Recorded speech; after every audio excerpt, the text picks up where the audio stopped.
क्या आप जानते हो कि भारत में आज से हजारों साल पहले से लोकतंत्र मौजूद था। प्राचीन काल से ही भारत में दो तरह के राजाओं का उल्लेख मिलता है। एक तो वो राजा जो राजतंत्र के अंतर्गत आते थे, जो वंशानुगत होते थे। दूसरे वो राजा जो गणतंत्र के अंतर्गत आते थे, जो चुने जाते थे। ऋग्वेद, बौद्ध साहित्य, जैन ग्रंथ और पुराणों में इनका जिक्र मिलता है। कौटिल्य के अर्थशास्त्र में भी कंबोज, सुराष्ट्र, मुद्रक, कुकुर तथा पांचाल आदि गणराज्यों का वर्णन मिलता है। राज्यसभा, लोकसभा की तरह सभा और समिति नाम की दो राजनीतिक संस्थाएं थी, जिनका ऋग्वेद में कई बार जिक्र हुआ है और ये पूरे पूर्व वैदिक काल में बनी रही। अथर्ववेद में इन्हें प्रजापति की दो जुड़वा पुत्रियां कहा गया है, जिनमें कार्यवाही चलती थी। राजा भी समय समय पर इन कार्यवाही में हिस्सा लेता था।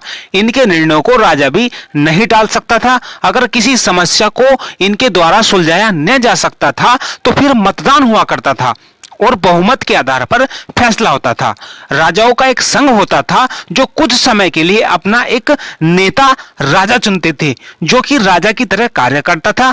अच्छा कार्य न करने पर उसको हटा दिया जाता था, लेकिन इसमें कुछ लोगों को ही वोट करने का अधिकार था। किनको था, आगे वीडियो में बताऊंगा। आज से कई हजार साल पहले ऋग्वेद में भी गणतंत्र के राजाओं का वर्णन हमको मिलता है, लेकिन अफसोस की बात यह है कि भारत में एक दौर ऐसा आया कि भारत के लोग, भारत के राजा भारत के इस ज्ञान से दूर कर दिए गए और वह सब कुछ भूल गए, यहां तक कि वो भारत को भी भूल गए। और जब आज हमको पढ़ाया जाता है तो बताया जाता है कि भारत की खोज वास्को डी गामा ने की थी। बताइए, जबकि जितना पुराना वास्को डी गामा के देश का इतिहास है, उससे कहीं अधिक पुराना तो भारत के कलयुग का इतिहास है। सबसे पुराना लोकतंत्र अमेरिका का बताया जाता है, जबकि सच तो यह है कि भारत में तब से गणतंत्र है जब से संसार के नक्शे पर अमेरिका का नाम भी नहीं था।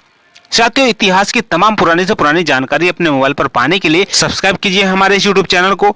साथ ही घंटी के निशान को दबाकर ऑल पर क्लिक कर लेना। ऐसी वीडियो बनाने के लिए काफी पढ़ना पड़ता है, मेहनत लगती है, तो प्लीज वीडियो को लाइक शेयर जरूर करना।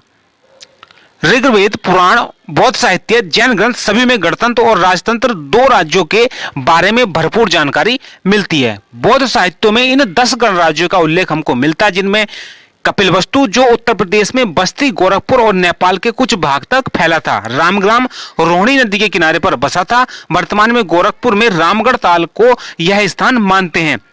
मौर्य, इनके स्थान के बारे में जानकारी प्राप्त नहीं है। यह शाक्यों की एक शाखा थी। कुशीनारा, यह मल्लों का प्रदेश था जो वर्तमान यूपी के देवरिया जिले के कुशीनगर के पास कपसा नामक स्थान है। यहीं भगवान बुद्ध का महापरिनिर्वाण हुआ था।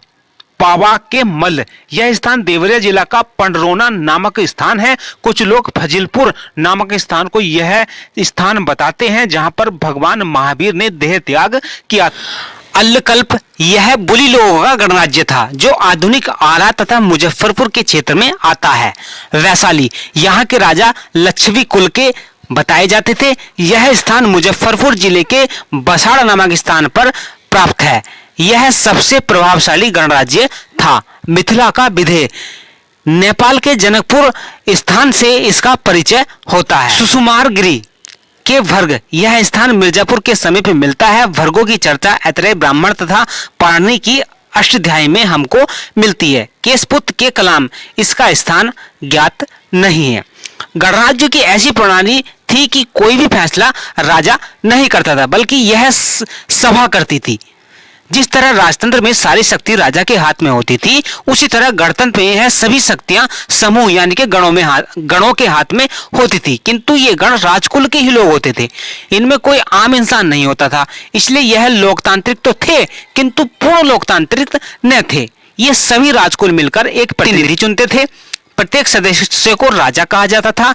सभी सदस्य समान होते थे जो मिलकर एक सभा बनाते थे, जिसे परिषद कहा जाता था। चुने हुए सदस्य यानी राजा अपने में से एक को निश्चित कार्यकाल के लिए सभापति निर्वाचित करते थे, जिसे गणपति या गणज्येष्ठ अथवा संघ मुख्य कहा जाता था। सभी सदस्य अपनी कार्रवाई के लिए एक निश्चित स्थान को चुनते थे, जिसे संस्थागार या सठागार कहा जाता था। सभागार में ही राज्य से संबंधित सभी राजनीतिक सामाजिक महत्व के प्रश्नों पर विचार किया जाता था। उनमें दो तरह के गणराज्य होते थे। एक तो वो जो एक कुल द्वारा बनाए जाते थे, जैसे शाक्य, कोलीय, मल्ल, वो गणराज्य जो कई कुल द्वारा मिलकर बनाए जाते थे, जैसे कि बज्जी का गणराज्य। इसमें 8 विभिन्न क्षत्रिय कुल शामिल थे। परिषद की कार्यवाही एक भवन में चलती थी जिसे सभागार कहते थे। इसमें सभी प्रतिनिधि के बैठने के लिए एक उचित स्थान होता था जिसे आसन कहते थे। आसन प्रज्ञापक नामक अधिकारी लोगों को उनके स्थान पर बैठाता था। परिषद की कार्यवाही शुरू होने से पहले ही सदस्यों की एक उचित संख्या होनी अनिवार्य थी।